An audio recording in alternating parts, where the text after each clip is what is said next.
오늘 말씀을 살펴볼게요. 디모데전서 4장 1절에서 10절까지의 말씀입니다. 경건에 이르도록 스스로를 연단하라 라는 주제로 나누겠습니다. 교독하실게요. 그러나 성령이 밝히 말씀하시기를 후일에 어떤 사람들이 믿음에서 떠나 미혹하는 영과 귀신의 가르침을 따르리라 하셨으니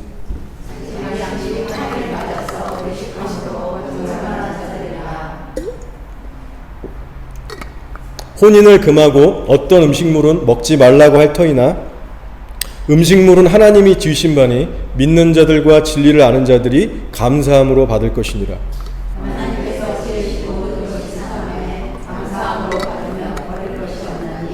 하나님의 말씀과 기도로 거룩하여 줌이라. 내가 이것으로 형제를 깨우치면 그리스도 예수의 좋은 일꾼이 되어 믿음의 말씀과 내가 따르는 좋은 교육으로 양육하리라. 망령되고 허탄한 신화를 버리고 경건에 이르도록 내 자신을 연단하라. 육체 연단은 약간의 유익이 있으나 경건은 범사에 유익하니 등생과 외생의 약속이 있느니라. 미쁘다 이 말이여 모든 사람들이 받을 만하도다. 이를 위하여 우리가 수고하고 힘쓰는 것은 우리 소망을 살아계신 하나님께 둠이니 곧 모든 사람 특히 믿는 자들의 구주시라. 아멘. 디모데전서의 저자는 사도 바울입니다. 아시는 대로. 사도 바울이 지금 디모데에게 쓰고 있는 서신서인데 이 특별히 오늘 우리가 읽은 본문에는요, 이단에 대한 경고와 함께 경건의 훈련에 힘쓰라는 그 권고가 담겨져 있는 본문의 말씀입니다. 근데 이 말씀이 이 21세기를 살아가는 우리 시대에 있어서 너무나도 중요한 것은 구약 시대나 신약 시대나 정말 복음에서 변질케 하는 수많은 잘못된 가르침들이 있기 때문이에요. 특별히 마지막 때가 되면 될수록 이러한 현상이 더 심해질 겁니다. 1절을 한번 볼게요. 성령이 밝히 말씀하시기를 뭐라고 하시냐면 후일에 이런 일이 더욱더 심해질 거라고 말씀하세요. 여기서 말하는 후일은 사도 바울 당시 때도 마지막 때이긴 하지만 지금 우리가 살고 있는 이 말세지 말의 시대를 구체적으로 더 이야기하고 있는 겁니다. 후일에 사람들이 믿음에서 떠나서 미혹하는 영과 귀신의 가르침을 따르게 될 거다. 이 직통 계시를 성령께서 사도 바울에게 직접 알려주신 거예요. 근데 여기서 믿음에서 떠나서 미혹의 영에 휘둘린다고 할 때 이 믿음에서 떠난다라는 것은요, 참된 믿음에서 변질되다, 이탈되다, 배교하다라는 의미가 있습니다. 그 원어적으로도. 그러니까 한마디로 무슨 말이냐면 교회 밖에서 이런 일이 생기는 게 아니라 교회 안에서 예수를 잘 믿고 있는다는 성도들 안에서 참된 믿음에서 이탈하는 성도들이 나온다는 거예요. 참 안타까운 예언인데 지금 이 시대에 이 예언이 이루어지고 있음을 우리가 알 수 있습니다. 여러분 주변에도 살펴보시면 제 주변도 마찬가지고요. 평소에 좀 믿음이 있어 보였고 나름 교회도 열심히 다녔고 섬겼던 것 같은데 어느 순간 보니까 이단에 빠져 있거나 세상으로 나가 있거나 신앙이 완전 망가진 분들이 있습니다. 심심찮게 그런 케이스들을 볼 수가 있어요. 자, 그렇다면 도대체 왜 이 사람들은 이렇게 믿음에서 떠나서 미혹에 빠지게 되는 걸까요? 우리가 그 이유에 대해서 정확히 알 필요가 있습니다. 왜 이런 현상이 일어나는가? 영적으로 우리가 깨어서 잘 분별하고 우리 자신을 지킬 수 있어야 합니다.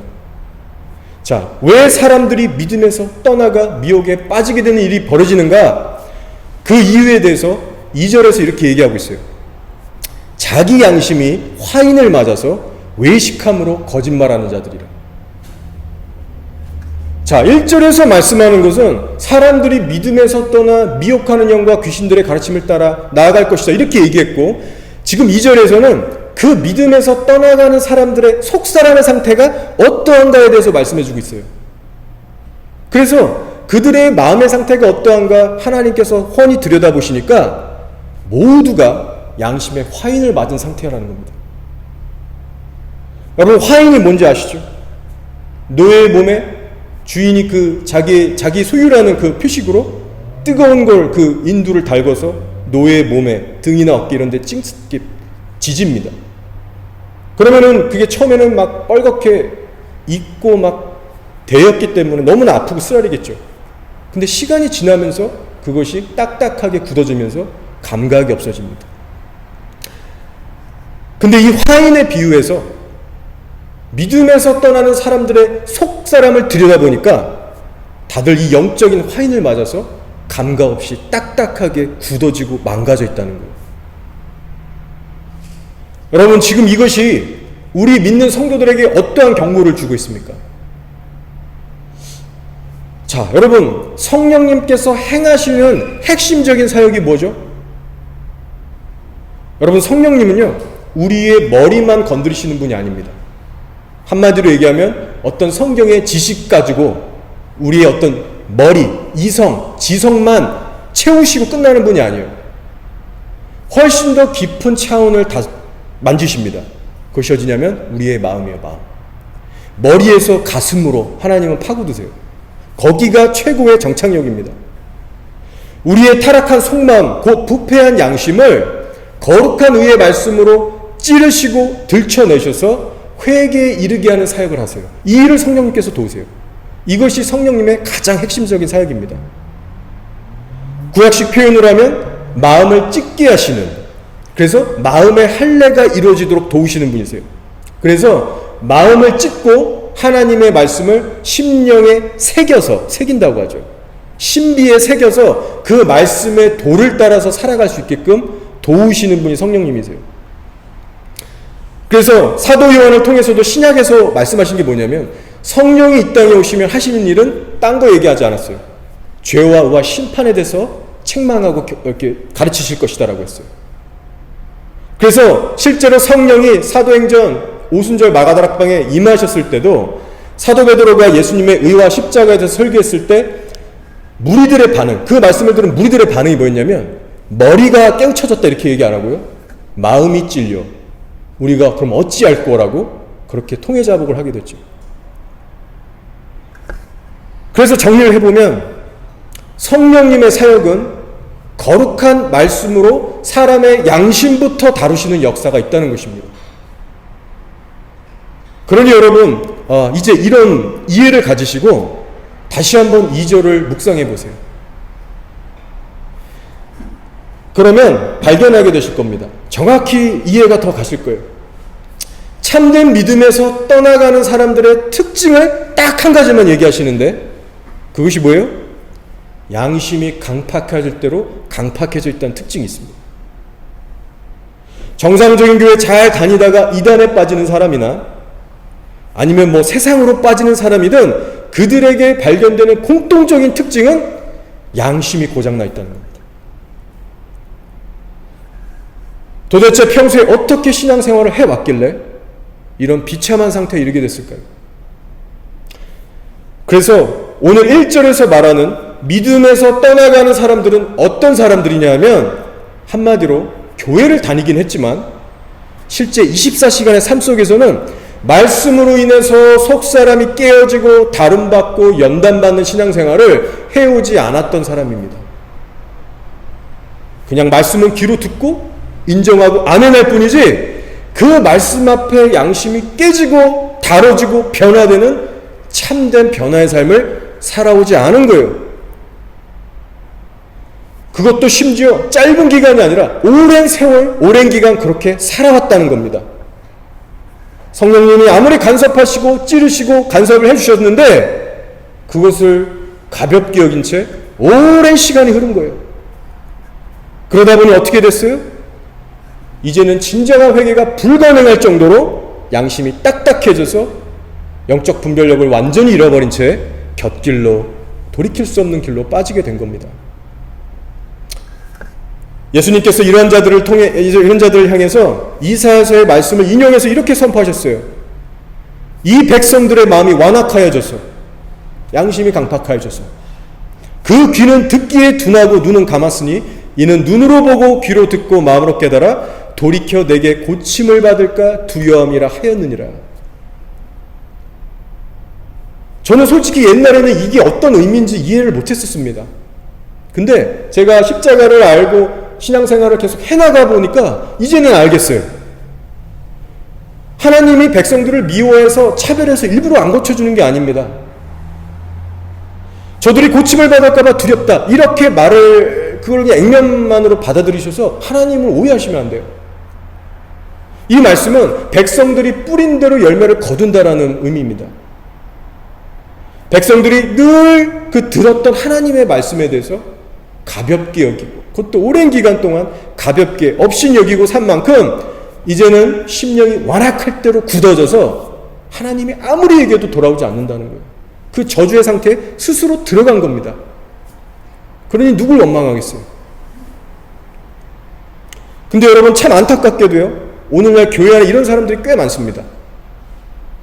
교회에 와서 말씀 들을 때 솔직히 그 말씀 듣고 양심 찔려요.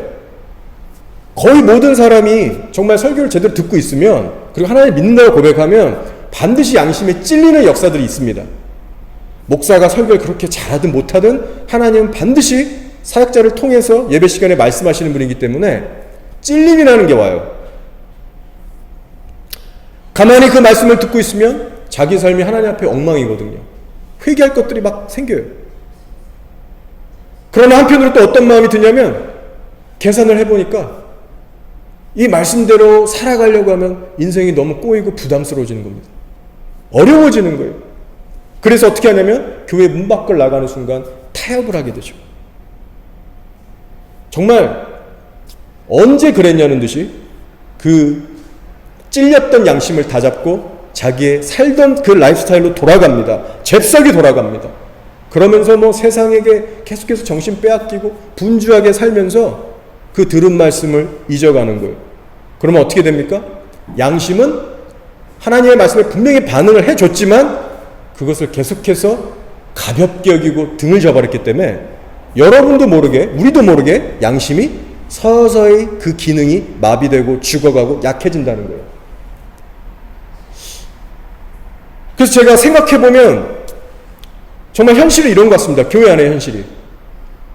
예배 후에도 이 문 밖을 나가서 차를 끌고 집으로 가는 그 도중에서 내가 오늘 설교 말씀을 듣고 가슴에 그 양심이 찔렸던 그 마음을 갖고 정말 집에 가서 그것을 기억하고 기도하면서 하나님 앞에 엎드려 보는 사람이 과연 몇이나 될까? 정말 하나님 앞에 그 찔렸던 마음을 갖고 기도하면서 자신을 돌아보고 고치려고 하는 사람들이 얼마나 많을까? 그런 생각을 해보게 돼요. 여러분은 어떤 쪽이십니까? 오늘의 말씀을 우리가 똑바로 이해하고 가슴에 새겨야 합니다. 자, 핵심을 간단하게 정리해 드릴게요. 말씀을 듣고도 양심이 찔렸는데 계속해서 타협하고 모른 체하고 살면 결국 비참한 운명을 맞이하게 됩니다. 1, 2절에 그런 경고의 메시지가 담겨져 있죠. 예수를 잘 믿고 있는 성도라도 그렇기 때문에 두려워할 줄 알아야 되고 겸손할 줄 알아야 됩니다. 오늘은 그런 말씀이에요. 그러나 이런 말씀을 듣고도 여전히 주님을 두려워하지 않는 사람들이 교회 안에 많아요. 청년들부터 비롯해서 어른들 가운데도 많습니다. 말씀대로 살면 너무 부담스럽고 세상에서 할 것도 많은데, 해볼 것도 많은데. 여러분, 이런 얘기들을 많이 해요. 청년들이 와서 저한테도 그런 얘기를 한 적이 많고, 뭐 어른분들은 대놓고 그렇게 얘기는 못 하실 수 있지만 이렇게 생각하는 경향들이 있습니다. 내가 지금은 좀 대충대충 그냥 신앙생활하고 좀 10년, 20년 뒤에 뭐 사업이 잘 되거나 좀 일이 잘 풀리거나 환경이 좀 나아지면 내가 신앙생활 좀 제대로 하겠다. 아니면 더 철이 없는 애들은 내가 죽기 뭐 직전에 뭐 며칠 몇 달 전에 내가 회개하면 천국은 그래도 갈 수 있지 않을까요? 죽기 전에 좀 편하게 살다가 죽기 전에 내가 회개하면 안 될까요? 이런 말하는 사람들이 되게 많아요. 여러분, 그러나 이것은 정말 위험한 생각입니다. 정말 잘 몰라서 하는 소리예요. 하나님의 말씀을 늘 듣고 배우지만 그대로 살아가지 않는 사람들의 양심은, 다시 강조하지만, 그만큼 강팍하고 어두워집니다. 그래서 내가 회개하고 싶어도 회개가 안 돼요. 성경에 말하는 게 뭐죠? 하나님을 하나님이 가까이 하실 때 찾아라. 하나님을 찾을 만한 때에 찾아라라고 경고하시잖아요. 회개는 하나님의 때에 할 수 있는 거예요. 우리가 마음대로 할 수 있는 게 아닙니다. 그래서 1, 2절을 정리하면 이런 결론이 나옵니다. 참된 복음을 붙들며 사는 성도의 삶에는 양심을 다뤄가시는 성령님과의 동행이 있다. 그러나 믿음에서 이탈하는 자들의 삶에는 양심을 다뤄가시는 성령님과의 동행이 없다입니다. 과거에는 잠깐 있었을지 모르지만 현재는 없어요. 그것도 오랜 기간 동안. 따라서 여러분의 양심이요, 날마다 성령님을 통해서 작게 보이는 죄라 할지라도 죄를 죄로 여겨서 애통하고 회심할 수 있는 그러한 실제가 있는가? 그렇게 하루하루 일주일 사시다가 이 자리에 오셨는가? 여러분, 이것을 진지하게 점검하시며 사셔야 됩니다. 구체적으로요, 여러분이 예수님을 처음 믿고 영접했을 때보다 지금 5년, 10년, 몇십 년 지나셨을 텐데 지금 기준으로 봤을 때 예전에 죄로 느껴지지 않았던 죄들이 이제는 막 심각하게 느껴지셔야 돼요. 그래서 회개가 더 깊어지셔야 돼요. 이것이 건강한 성도가 걸어갈 때 나오는 열매입니다.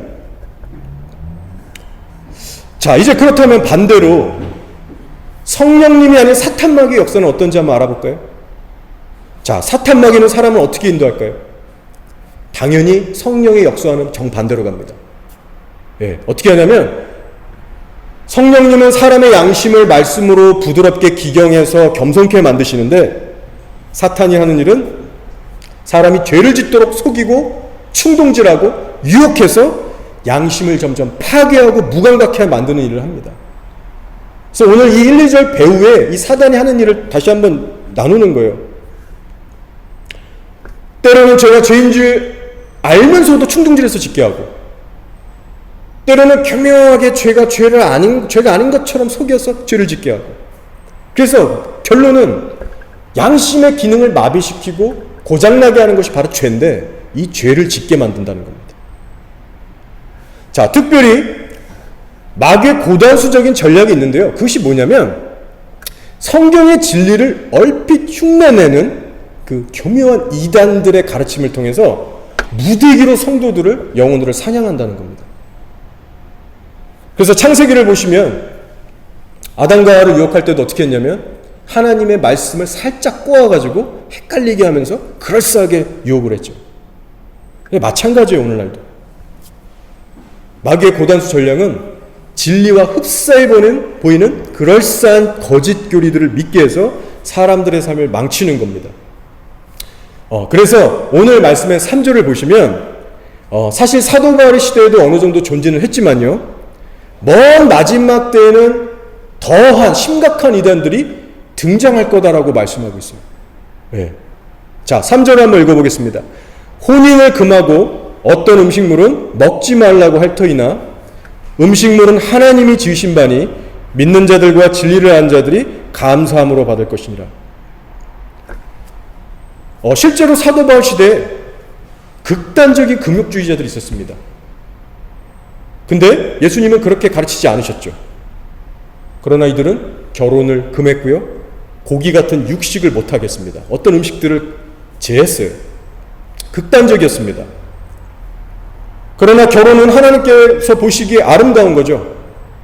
특별한 솔로의 은사가 있지 않는 이상 결혼을 기쁘게 허락하시고요, 구약시대에는 물론 그 상황상 속된 것과 거룩한 음식을 구별했지만 예수 그리스도 복음 안에서는 자유합니다. 그런데 복음의 본질에서 멀어진 사람들이 생기기 시작하면서 극단적인 금욕을 막 행하기 시작했고 요구하기 시작했어요. 이것이 교회들에게도 서서히 들어오기 시작했다는 겁니다. 자, 그렇게 시간이 점점 흘러가면서 교회 역사상 최초의 이단이라고 얘기할 수 있는 영지주의라는 이단 세력이 등장합니다. 예. 실제로 이 영지주의가 딱 등장한 시기가 언제냐면 초대교회 1세기에서 2세기 사이였어요. 초대교회를 아주 혼란스럽게 하고 힘들게 했습니다. 그래서 성경의 이 배경을 우리 좀 더 이해하기 위해서 영지주의에 대해서 잠시 설명드릴게요. 자, 영지주의란 이단은 어떤 자들인가? 간단하게 설명하면 육체는 악하고 영은 선하다. 딱 이렇게 믿는 애들이에요. 이원론적으로 분리해서 영과 육을 분리해서 아주 극단적으로 믿는 애들입니다. 그러다 보니까 뭐 예수님의 신성, 인성 이런 것도 막 정통 교리와 다르고요. 이게 이상하게 됐어요. 육체를 악으로 보기 때문에 결혼도 못하게 했고 고기도 금했습니다. 그러나 우리 하나님께서 그렇게 하신 적이 없죠. 예를 들어 부패한 본성을 미워라고 하셨지 언제 하나님이 육체를 미워라고 하셨습니까? 그런 적 없으세요. 사람은 영혼육으로 구성되어 있는데 영혼육 자체를 사랑하세요. 우리 몸을 아낄 수 있어야 됩니다. 게다가 이 영지주의들이 주장한 것이 뭐냐면 어떤 특별한 영적인 지식을 깨닫고 각성되어 구원을 받는다라고 주장했어요. 요즘의 이단들도 동일하지만 어떤 자기들만의 특별한 비밀, 영적인 비밀, 신비한 영적 체험 뭐 이런 거를 강조하는 거죠. 자, 그래서 이런 영지주의의 극단적인 교리 때문에 이 영지주의자들 속에서도요 두 가지의 상반되는 극단적인 모습이 나타났습니다. 자, 첫 번째 부류는 육식과 결혼을 금하는 극단주의적 금욕주의자들이 생겨났어요. 자, 그리고 두 번째 부류는 육체는 본질적으로 악하기 때문에 우리가 영적으로만 각성되고 믿으면 된다. 고로 방종해서 살아도 된다. 술 취해도 되고 도박해도 되고 간음해도 되고 소위 막말 아무렇게나 살아도 우리는 괜찮다라는 그 한마디로 윤리적 방탕주의, 반율법주의자들이 생겨났습니다. 이 양극단의 모습들이 이 한 섹터 안에서 나온 거예요. 자, 그래서 이 두 번째 부류를 보시면요 마치 오늘날의 이단 중에 구원파를 꼭 닮았습니다. 구원파 많이 들어보셨을 거예요. 구원파 이들이 믿는 게 뭐예요? 어느 날 몇 시각에 내가 예수님을 믿고 죄사함을 받았기 때문에 그 시각 이후로는 어떻게 살든지 간에 구원에서 안 떨어진다. 이렇게 믿는 애들이 구원파예요. 양심에 어떤 찔림 없이 거짓된 자유를 누리면서 막 살아가는 모습을 보게 됩니다. 그래서 제가 실제로 그 제 한의사 친구가 돌아온 그 밑에 있던 직원들이 구원파였잖아요. 그래서 제가 실제로 시간을 내가지고 프린트물 가져가서 제가 막 1시간 이상인가 그렇게 말씀을 가르쳤습니다. 그 자리를 만든 거죠. 그렇게 어떻게든 한번 전도해서 돌이키게 해보려고 제가 가르쳤습니다. 말씀 왔다 갔다 하면서 신구약 자세하게 복음이 뭔지 회개가 뭔지 성도라면 어떻게 살아내야 되는지 말씀들을 잘 설명해 줬는데 여자분들이었는데 쭉 듣더니 저한테 하는 말이 뭐냐면 목사님은 자유함이 없으신 것 같아요. 진짜 복음이 뭔지 모르시는 것 같아요. 아직도 죄송하지만 저도 옛날에는 그런 죄의 문제로 좀 나름 진지했는데 이제는 제가 깨닫고 달라졌습니다. 막 이런 식으로 얘기하는 겁니다. 이 얘기를 들어보니까 그 사람들이 다니는 그 구원파 교회도 아니죠 사실. 그 목사님은 어쨌든 집에 소주를 괴짝으로 사다 놓고 밥 먹을 때 이렇게 약주하면서 사시는 분이에요. 제 친구가 직접 가서 봤습니다. 그러니까 양심이 너무 자유에서 꺼릴 게 없는 거예요. 술을 먹든 어딜 가든. 근데 그 술 먹는 목사를 보고 그 밑에 성도들은 각성됐구나. 정말 진짜 복음에서 자유하구나. 기뻐하면서 추정한다는 겁니다. 그래서 여러분 지금 사도바울 시대 그 1, 2세기에 등장했던 영지주의하고요 본질적으로 다를 게 없어요. 이것이 여러분 사단의 전략입니다. 성경은 이러한 자들에 대해서 여기저기서 경고하고 있는데 예를 들어서 요한계시록 2장을 보시면요 7교회가 나오잖아요. 근데 그 중에 버가모 교회가 있는데 그 교회 안에 어떤 자들이 있었냐면 니골라당의 교훈을 따르는 자들이 있었다고요.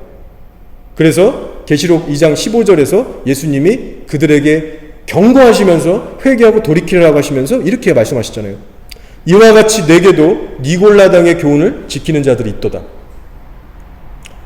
에베소 교회 같은 경우에는 이 니골라당을 미워했어요. 나름 배척했어요. 진리를 지켰어요. 그래서 이 부분에 대해서는 칭찬을 받았는데 버가모 교회는 이자들과 함께 공동체를 이루게 되는 그 암세포들이 들어온 상황이 처한 겁니다.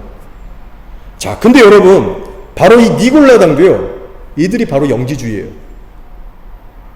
자, 니골라당의 리더는 니골라라는 사람인데 영어로는 니콜라스입니다. 그래서 이제 그 사람을 리더로 형성됐던 그 이제 그룹이 니골라 당이에요. 자, 실제 존재했던 사람이고요. 그것도 원래는 사도들에게 직접 신앙을 전수받은 집사였습니다. 교회 집사. 근데 시간이 흐르면서 이 영지주의에 빠지게 됐고 이제 수많은 무리들을 이끌면서 교회를 혼란스럽게 했죠. 그래서 실제 초대교회 당시 기록을 살펴보면 저스틴 마터라고 하는 정말 2세기의 유명한 순교자가 있습니다. 이분이 약 165년도경에 순교를 하셨는데 이분이 쓴 편지에 이런 내용이 있어요. 니골라당을 멀리하십시오. 어리석은 자들입니다. 그들은 쾌락을 사랑하지만 중상적인 혀를 놀립니다. 그러니까 한마디로 잘 믿는 척, 거룩거룩한 척 하지만 삶은 엉망이었던 겁니다. 그거를 주변 사람들이 다 알고 있었어요. 뿐만 아니라 초대교회 대표적인 변증가 중에 이레니우스라는 사람이 있는데 그분도 책에서 이렇게 기록하고 있어요. 니골라당은 사도들에 의해 집사직을 처음으로 받은 자 니콜라스를 추종하는 자들이다. 그들은 무절제적인 방종한 삶을 살고 있다. 이런 자들의 특징에 대해서 요한계시록에 자세히 설명하고 있다. 예. 정말 영성과 분별력을 가진 그때 당시의 교회 리더들이 이런 기록들을 남기고 있어요. 자, 그래서 여러분이 지금 제가 이단들에 대해서 이렇게 저렇게 말씀을 지금 들으실 때 이 내용을 들으시면서 오늘의 1, 2절 말씀과 연결시켜서 계속해서 이제 바라보시면 오늘의 본문 말씀이 더 잘 이렇게 이해가 되실 겁니다. 시간이 갈수록. 자, 영지주의를 비롯해서 구원파라든가 그 외에 각종 이단들에게 있는 공통적인 특징이 무엇이냐?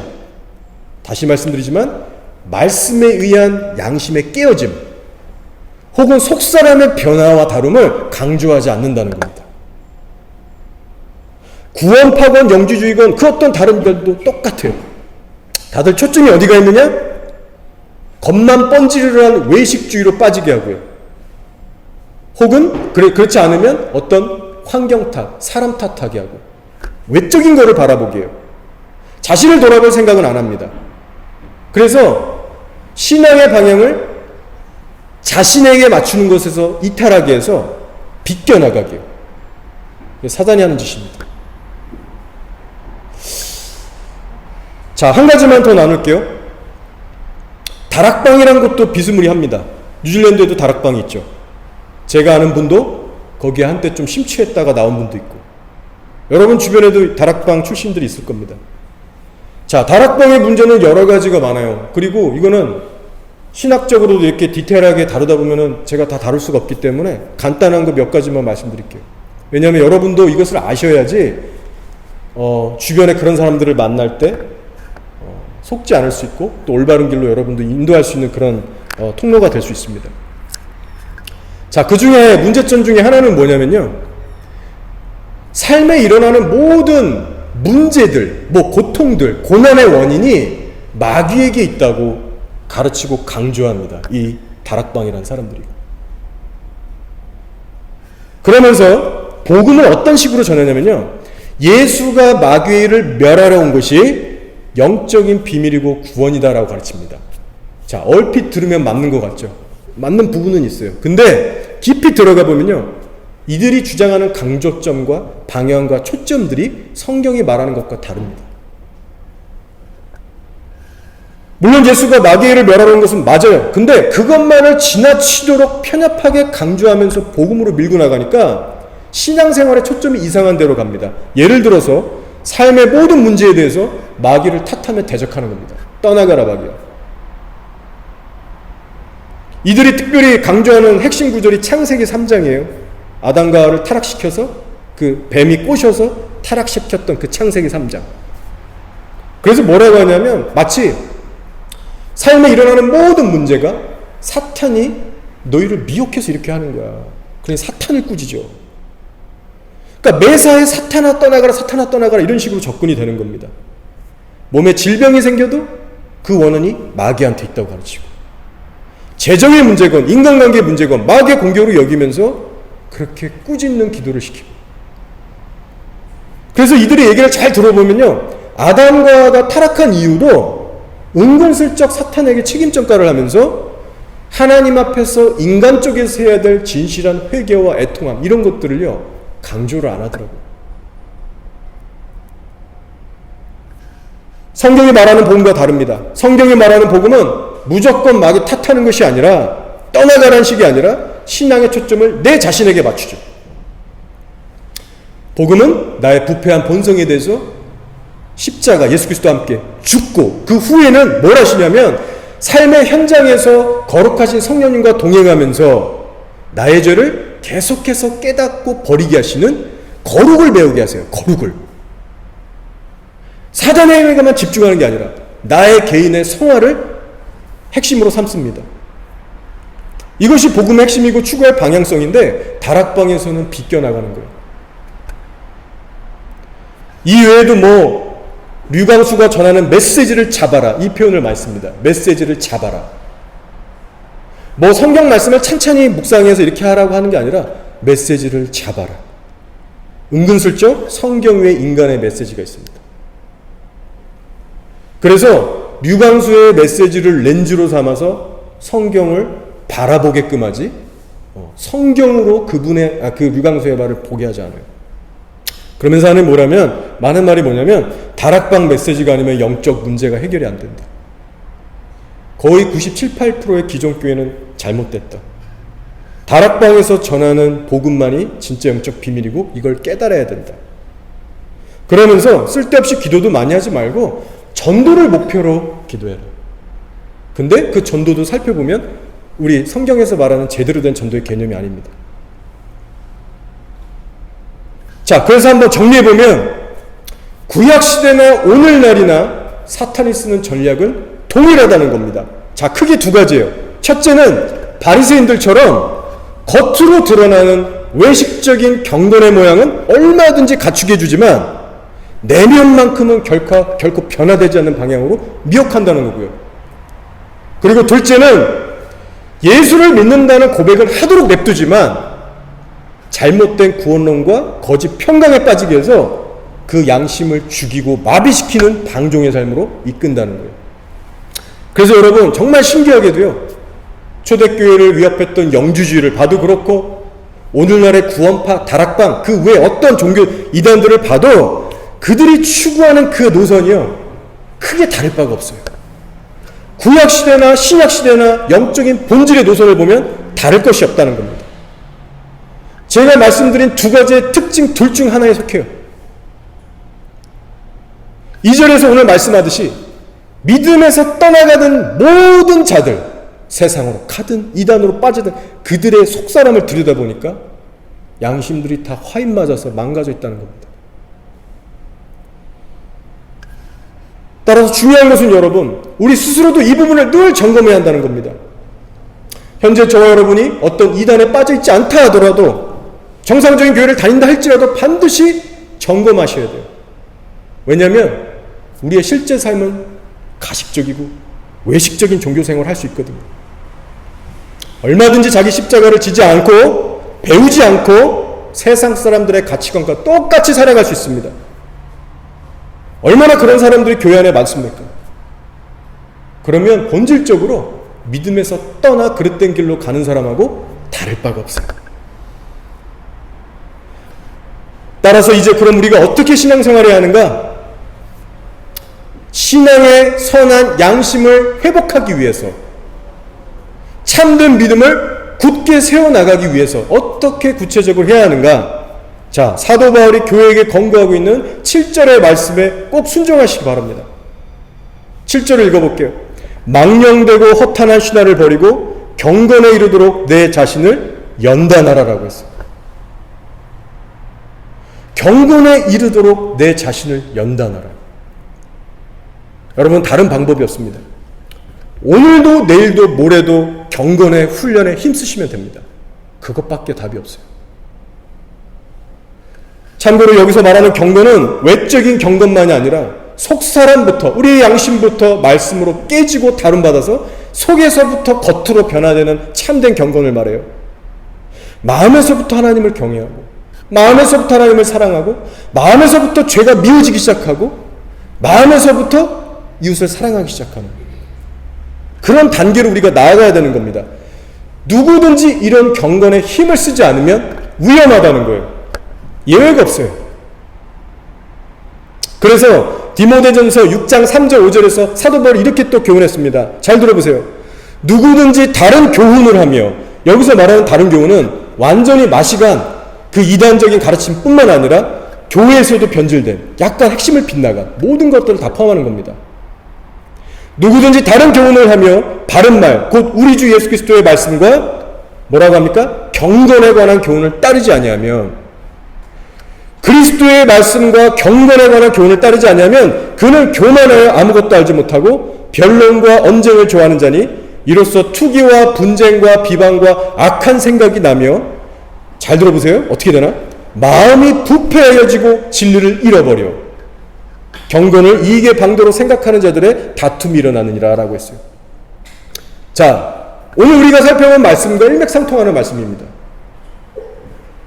우리의 마음이 언제부터 부패해지기 시작하고 우리의 신앙이 우리가 언제부터 진리를 잃어버리게 되느냐? 바로 예수 그리스도의 말씀과 경건에 관한 교훈을 따르지 않을 때, 경건의 생활에 힘쓰지 않을 때부터 우리는 신앙을 잃어버리게 된다는 거예요.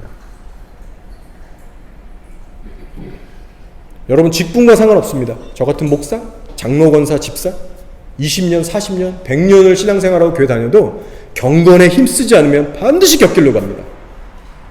이렇게 중요한 거예요. 자, 그렇다면 이제 구체적으로 경건해지기 위해서는 뭘 어떻게 해야 하는가? 이것을 살피고 이제 마치면 좋겠습니다. 방법은 간단합니다, 여러분. 원래 진리라는 것이요, 복잡하고 어려운 게 아니에요. 어린 애들도 깨달을 수 있게끔 하나님께서 그렇게 하셨습니다. 자, 핵심이 뭐냐면 여러분의 부패한 실체가, 그죠? 저나 여러분은 완전 부패한 죄인들이거든요.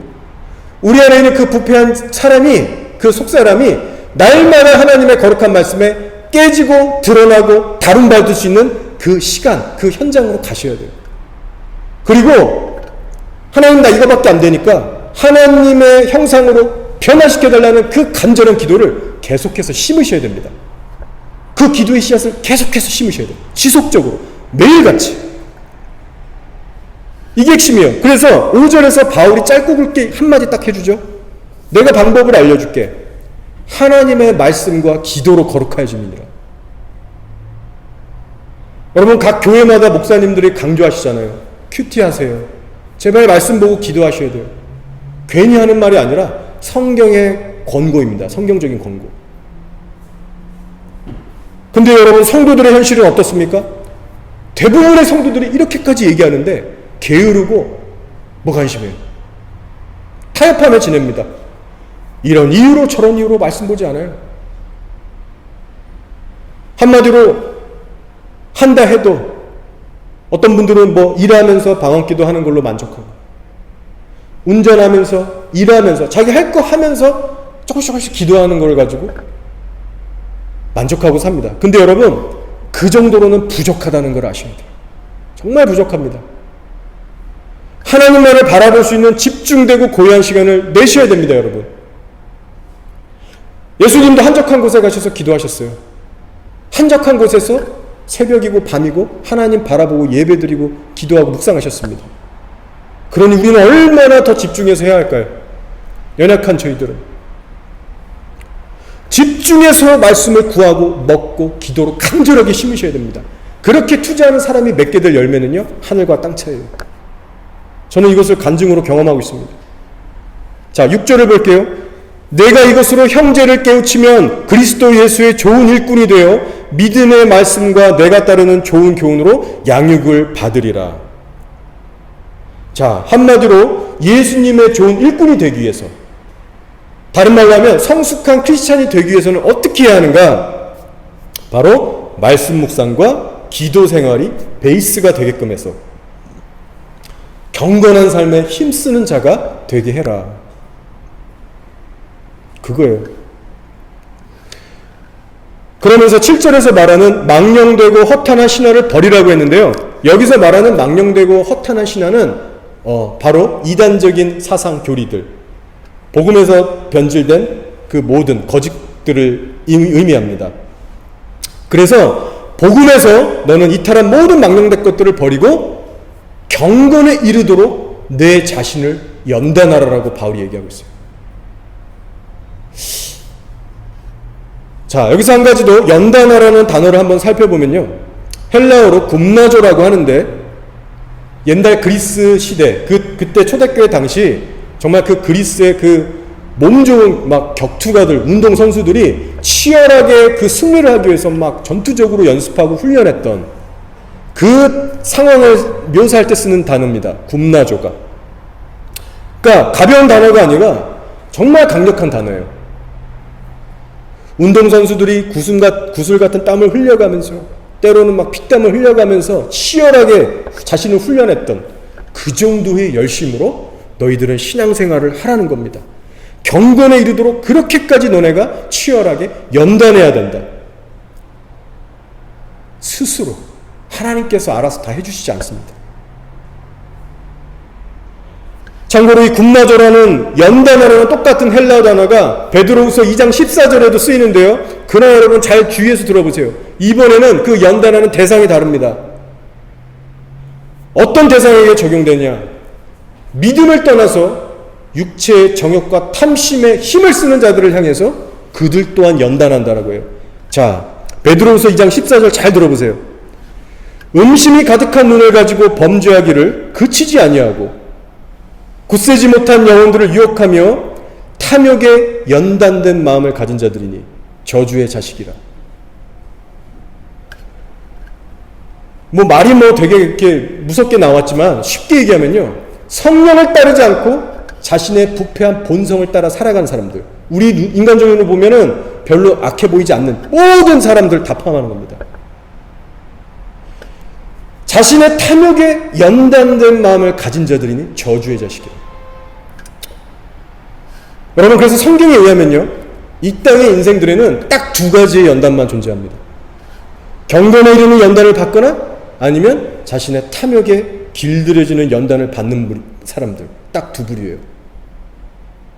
이 세상 모든 사람들이 이 두 가지 연단 중에 한 가지를 반드시 연단받으며 하루하루를 지금 살아가고 있습니다. 예수님을 섬기면서 경건의 연단을 받든지 아니면 철저한 자기의 본성에 충실히 살든지. 그리고 그 인생들의 끝에는요, 다시는 돌이킬 수 없는 하나님의 엄중한 심판이 기다리고 있다는 겁니다. 성령의 열매를 심은 자는 영생을 거둘 것이고, 성령을 무시하고 본성을 따라 심은 자들은 불의 지옥에 떨어지는 거예요. 따라서 성도 여러분들, 우리가 지금 이런 성경 지식만을 나누고 헤어질 것이 아니라 정말 여러분은 어떠한 연단을 통과하면서 하루하루를 지금 살아가고 계신지 반드시 하나님 앞에서, 이 말씀 앞에서 점검해 보시기 바랍니다. 자, 이제 거의 맞춰갑니다. 8절이에요. 육체의 연단은 약간의 유익이 있으나 경건은 범사에 유익하니 금생과 내생의 약속이 있느니라. 자, 무슨 말입니까? 속사람부터 성령의 말씀으로 변화받아서 속에서부터 겉의 행실까지 변화되는 참된 경건을 이루는 사람은 이 땅에서 사는 동안에도 성령님이 이따금씩 주시는 평강, 기쁨, 은혜들을 맛보고 살 것이고, 죽어서는 넉넉히 천국에 들어갈 것이다. 그러나 그런 것이 없이 그저 외적인 금욕생활만 하는 정도라면, 속사람이 다룬받지 않는 그런 종교생활에 그친다면 그 영혼에는 아무런 유익이 없다는 뜻입니다. 미쁘다 이 말이요 모든 사람들이 받을 만하도다. 즉 모든 성도들이 듣고 순종해야 할 말씀이라는 겁니다. 이를 위하여 우리가 수고하고 힘쓰는 것은 우리 소망을 살아계신 하나님께 두미니 곧 모든 사람, 특히 믿는 자들의 구주시라.